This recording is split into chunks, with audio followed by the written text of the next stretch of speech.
आज बात करने वाले हैं सम एप्लीकेशंस ऑफ ट्रिग्नोमेट्री की। हमने चैप्टर 8 पढ़ लिया, ट्रिग्नोमेट्री का इंट्रोडक्शन पढ़ लिया। अब चैप्टर 9 शुरू होता है। ये काफ़ी छोटा चैप्टर है, वैसे तो 11 पेज का है ना इन टोटल, और नॉलेज वाइज भी इसमें बहुत कम पॉइंट्स हैं जानने के लिए, और क्वेश्चन करना इजी है। ठीक है, आपको बता देता हूँ मैं कि ये यूज़ किस लिए होता है, और एक टाइप का एप्लीकेशन है जो कि आप बोलते हो ट्रिग्नोमेट्री सीख तो लिया, आप काम कहाँ लगाए, है ना। समझ में तो आ गया है, मगर यूज़ कहाँ होगा, है ना। तो जैसे अर्थ, प्लैनेट, स्टार वगैरह, जैसे मैंने आपको पहले ही बताया था, ट्रिग्नोमेट्री का काम जो होता है वो हमारा हाइट भी नापना, डिस्टेंस नापना, ऐसी चीज़ों में काम आता है। ठीक है, तो ये देखो, sir surveyors have use trigonometry for centuries. ठीक है, such large surveying project of 19th century great trigonometric survey था, और वहाँ पे उन्होंने ट्रिग्नोमेट्री का इतना यूज़ हुआ है, पहले से होता है। ठीक है, इवन आजकल की मशीनें जो हैं वो भी ट्रिग्नोमेट्री पे चल रही हैं। ठीक है, तो ये सब तो म्यूज़ियम वगैरह में लिखा रखा गया है, देहरादून में देख लेना, ऐसे ही जनरल नॉलेज है। ठीक है, हाइट एंड डिस्टेंस, ये बात आ जाती है। देखो, अगर हम नीचे खड़े हैं और ये मान लो कुतुब मीनार है ना, जहाँ तक मेरे को लग रहा है, तो देखो आपने कुतुब मीनार की हाइट तक देखा और आप नीचे खड़े हो, तो अगर आप नीचे से ऊपर देखोगे ना, तो उसको बोलेंगे हम एंगल ऑफ एलिवेशन। क्या बोलेंगे, मतलब देखो उसके बेस से लेकर उसके टॉप तक जो एंगल बना, एक टाइप का, जैसे हम ए बी सी है ना, तो एंगल ए क्या है, एंगल ऑफ एलिवेशन है। समझ में आई बात। और लाइन ऑफ साइट जो है हमारी ऊपर की ओर है। और वही बात अगर हम बात करते हैं, एक बिल्डिंग के ऊपर आप खड़े हो और बिल्डिंग से नीचे देख रहे हो कि चलो कार जा रही है या फिर बच्चे खेल रहे हैं ना, तो ऊपर से नीचे देखने को बोलते हैं एंगल ऑफ डेविएशन। दिखाता हूँ एक मिनट ना, यहाँ कहीं लिखा लिखा नहीं क्या, सॉरी, एंगल ऑफ डिप्रेशन कहते हैं, है ना, डिप्रेशन कहते हैं उसको। तो ऊपर से देखो, जैसे ये ऊपर से नीचे देख रही है तो एंगल ऑफ डिप्रेशन कहते हैं। और लाइन ऑफ साइट कहाँ है इसकी, नीचे देखने की है। हॉरिजॉन्टल एक इमेजिनरी हॉरिजॉन्टल है जो कि हमारा ग्राउंड से पैरेलल होगा। तो ये देखो, है ना, इस फिगर में लाइन ऑफ साइट जो है हमारे ऊपर की ओर थी। तो देखो यहाँ पे असल में एक आदमी है, वो ऊपर देख रहा है, यानी उसकी खुद की भी तो हाइट होगी, है ना। अगर पेपर में तुम्हें बोला जाएगा कि उसकी हाइट है कुछ, तभी मानना, वरना उसको पॉइंट साइज ऑब्जेक्ट मानना। ठीक है, पॉइंट साइज मानना क्या होता है, ज़रूरी होता है एक टाइप का। क्योंकि देखो, जब तुम यहाँ से किसी तारे की दूरी निकालोगे, ठीक है, मान लो स्टार्स की दूरी निकाल रहे हो, तो तुम्हारी हाइट मैटर करती है क्या, वो तुमसे करोड़ों साल पीछे है, ऐसा कुछ मान के चलो, या वो तुमसे कितनी दूर है ना। तो कभी कभी नेगलेक्ट करना भी पड़ता है, या अकॉर्डिंग टू क्वेश्चन चल के रहना। ठीक है, ये देखो हॉरिजॉन्टल लेवल है, एंगल ऑफ एलिवेशन, ऊपर जा रहे हैं, पतंग उड़ा रहे हैं ना, तो एंगल ऑफ एलिवेशन होगा इसमें। ठीक है, बस ये नाम है, बाकी ट्रिग्नोमेट्री तो आपको पता ही है क्या लगती है। ठीक है, हम डायरेक्ट आते हैं एग्जाम्पल पे। आसान है, ठीक है, ऐसा कुछ नहीं है कि बिल्कुल नहीं हो पाएगा, या फिर ये तो अभी क्या बताया, बस एंगल ऑफ एलिवेशन और डेविएशन ही तो, सॉरी, डिप्रेशन ही तो बताया, है ना। तो ऐसा नहीं है, ट्रिग्नोमेट्री लगाएंगे बस, सिंपल सी हो जाएगा। जैसे देखो, एक tower stand vertically on a ground, example 1 पढ़ रहा हूँ, from a point on the ground which is 15 meter away from foot of tower. कुछ इस तरह से फिगर है ना। एक टावर जो है वो from a point on a ground, है ना, इस बार सी के एक पॉइंट है, कोई हाइट वाइट नहीं है, पॉइंट है। तो 15 मीटर दूरी पे टावर से था, और एंगल ऑफ एलिवेशन बन रहा है 60 डिग्री का। बात समझ में आती है। टावर की हाइट बता दो, देखो कुछ कुछ हुआ इसमें, मतलब तुम्हें ऐसा नहीं है कि तुम्हें वो एक स्केल लेके लग जाना है हाइट निकालने के लिए, तुम्हें बस 15 मीटर दूर खड़ा रहना है, 60 डिग्री के एंगल से देखना है, तुम्हें हाइट पता चल जाएगी। और ऐसी बात नहीं है कि सिर्फ 15 मीटर दूर ही खड़े रहना है, तो आप कहीं भी खड़े हो, देखो जब जहाँ भी खड़े होगे उस हिसाब से आपका ऊपर देखने का एंगल भी बदलेगा, है ना। और हाइट जो होगी हमेशा सेम आएगी। तो ये खास बात होती है ट्रिग्नोमेट्री की, और एप्लीकेशन समझ में आई। आपने खड़े खड़े टावर की हाइट निकाल दी, तो देखो कैसे निकाली ये भी बता देता हूँ, आंसर बताता हूँ इसका कैसे। यहाँ पे हमने लिया tan 60 इक्वल टू AB/BC, क्योंकि देखो हमें बेस पता था, परपेंडिकुलर निकालना था। तो परपेंडिकुलर अपन बेस क्या होता है, tan होता है ना। और tan कितना, tan C यानी tan 60, तो tan 60 तो √3 होता है, हमने टेबल याद करी थी। तो AB कितना हो गया, 15√3, यही आंसर है। है ना। √3 की वैल्यू 1.71 ऐसे करके करना है तो कोई बात नहीं, कर लो, वरना इतना भी छोड़ सकते हो। अगला देखो, एक electrician has to repair electrical fault on the pole of height 5 metre. Pole की हाइट कितनी है? 5 मीटर पे। She need to reach the point 3.1 metre below the top of the pole to undertake the repair work. क्या बोला कि एक electrician है जिसको रिपेयर करना है एक इलेक्ट्रिकल फॉल्ट और on a pole of height 5 metre. Pole की हाइट तो 5 मीटर है, मगर उसको एक पॉइंट है 1.3 meter below the top of pole to undertake the repair work, यानी उसको 1.3 मीटर नीचे रहना है पोल के, है ना, यानी ऊपर नहीं चढ़ जाना, है ना, नीचे काम है थोड़ा। What should be the length of the ladder that she should use which will inclined at the angle of 60 degree would enable her to reach the required position. ठीक है, तो बोल रहे हैं कि कितना लेडर की लेंथ होनी चाहिए कि 60 डिग्री के एंगल पे एकदम उसको उसी जगह पे पहुंचा दे जहाँ उसको काम करना है। और पूछ रहे how far from the foot, यानी हमें यहाँ पे क्या दे रखा है? परपेंडिकुलर दे रखा है। क्या निकालना है हमें? हाइपोटेन्यूज और बेस निकालना है। एक बात का ध्यान रखना है ट्रिग्नोमेट्री में, अगर आपको कोई सी भी साइड दे रखी हो, कोई सी भी एक साइड दे रखी हो और एक एंगल दे रखा हो ना 90 डिग्री को छोड़ के, वो तो राइट एंगल ट्रायंगल में 90 डिग्री तो होता ही है ना। कोई भी साइड दे रखी है और कोई भी एंगल दे रखा हो 90 डिग्री को छोड़ के, तो आप सारे साइड्स निकाल सकते हो। और दूसरे तरीक़ा से बोलता हूँ, अगर आपको कोई भी 2 साइड दे रखी हो, है ना, तो आप एक राइट एंगल ट्रायंगल में तो आप एंगल ऑफ इंक्लिनेशन, डिप्रेशन सब निकाल सकते हो। ठीक है, तो यहाँ पे 3.73 लेना है, सॉरी 1.73 लेना है √3 को। तो देखो कैसे करा है इन्होंने। जाहिर सी बात है कि 5 मीटर पे नहीं होना, तो 5 से 1.3 कम होना है ना, तो 5 माइनस कर देंगे, 3.7 मीटर आ गया। तो हाइट तो हमारी 3.7 आ गई, है ना, यानी परपेंडिकुलर हमारा 3.7 आ गया। 60 डिग्री है हमारा, हमें लेडर निकालना है, यानी परपेंडिकुलर अपॉन हाइपोटेन्यूज। समझ में आया? लेडर क्या है? एक हाइपोटेन्यूज है ना, फिगर देखो तो लेडर क्या है? एक हाइपोटेन्यूज है। तो परपेंडिकुलर अपॉन हाइपोटेन्यूज करा, आ गया हमारा √3/2, क्योंकि sin 60 क्या होता है? √3/2 होता है। टेबल याद करके रखना बस। तो BC की वैल्यू आ गई 4.28। अब हमारे पास हाइपोटेन्यूज भी आ गया, परपेंडिकुलर भी आ गया। बेस कैसे निकालें? tan से निकाल दो, या फिर और क्या तरीका है? tan से निकाल दो या कॉट से निकाल दो, जो मर्जी करो, है ना। तो परपेंडिकुलर देखो, आप कोई किसी भी चीज़ को रखो, ऐसा ज़रूरी नहीं है कि साइन कॉस लेना है, आप जो मर्जी जो फिट हो रहा है वो लगा लो। क्या क्या देखो, हमारे पास परपेंडिकुलर दे रखा था, हमें बेस निकालना है। कैसे निकालेंगे? tan से निकाल देंगे, परपेंडिकुलर अपॉन बेस आ जाएगा tan 60, या कॉट से निकाल दो, बेस अपॉन परपेंडिकुलर आ जाएगा कॉट 60, जो कि 1/√3 होता है। तो DC की वैल्यू 2.14 मीटर आ गई अप्रॉक्स। समझ में आती है बात?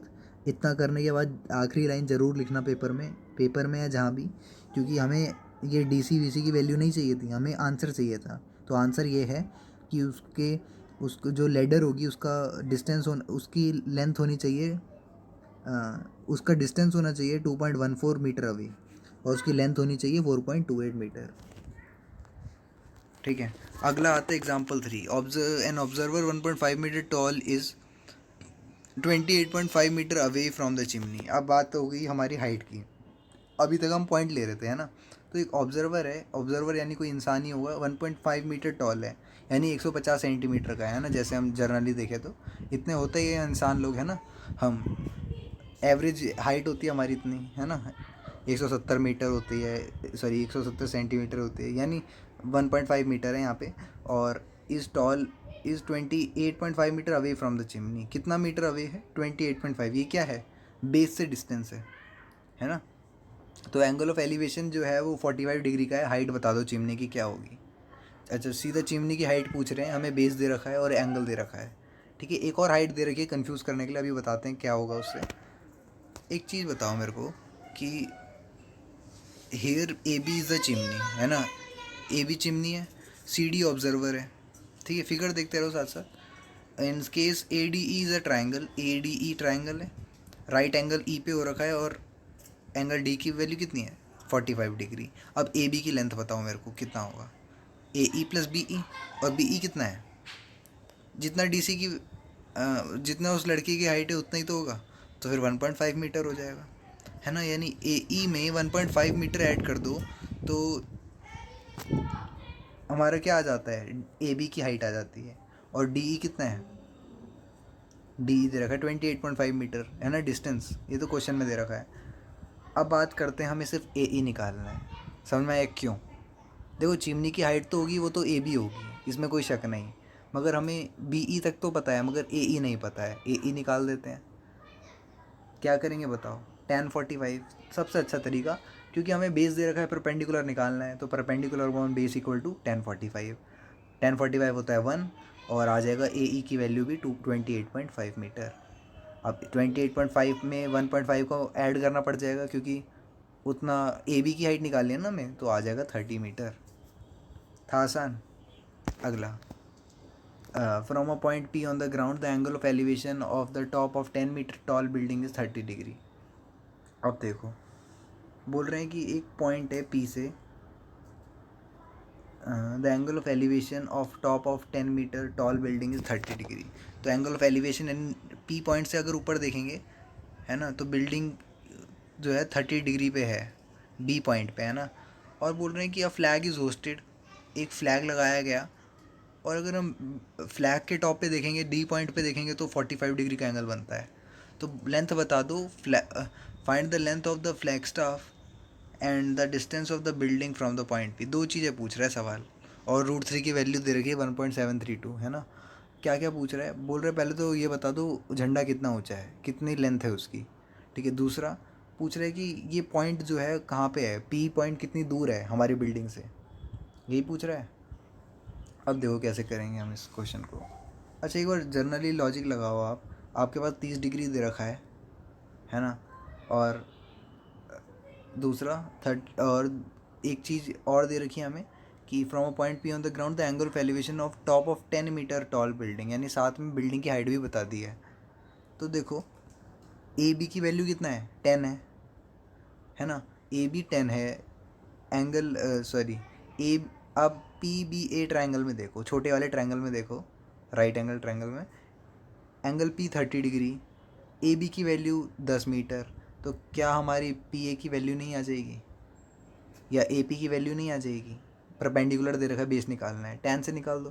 देखो इस तरह से इन्होंने आंसर में भी कर रखा है। क्यों निकाला भाई बेस? क्योंकि क्वेश्चन में पूछा था, पहला तो ये जवाब। दूसरा क्या है, इसका बेस जो होगा वो बड़े वाले राइट एंगल ट्रायंगल का भी बेस होगा, दोनों का बेस सेम है ना। तो बेस आ गया, ए पी की वैल्यू आ गई हमारे पास, क्या अब हमारी ए डी की वैल्यू नहीं आ जाएगी?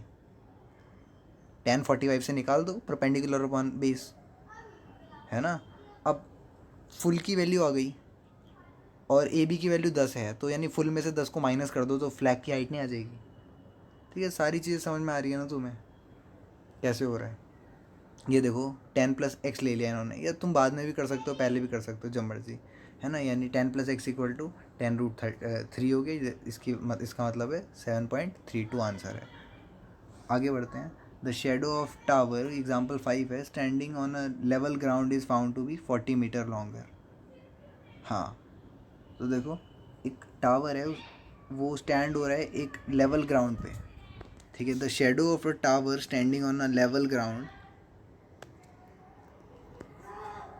Is found to be 40 meter longer when the sun altitude is 30 degree then when it is 60 degree. यानी इस बार क्या हो रही है, डिप्रेशन की बात हो रही है, मतलब हो तो एलिवेशन, देखो एक टाइप का तुम्हें तुम्हें अल्टरनेट एंगल्स पता है ना क्या होते हैं, जेड बनाते हैं, है ना। अगर मैं इमेजनरी यहाँ पे बना होगा, क्या कैसे दिखाएं, है ये देखो, इधर देखो, ऐसा कुछ था, ठीक है, कि सूरज की रोशनी पड़ी और एंगल ऐसे बन के जिगजैग बन गए, ठीक है। तो नीचे आ जाएगा, बस इतना ध्यान दो कि इतना डिग्री का एंगल बन रहा है 30 और 60 का, और DC की वैल्यू 40 है, पूरी पूरी वैल्यू भी नहीं बताई इन्होंने, ठीक है।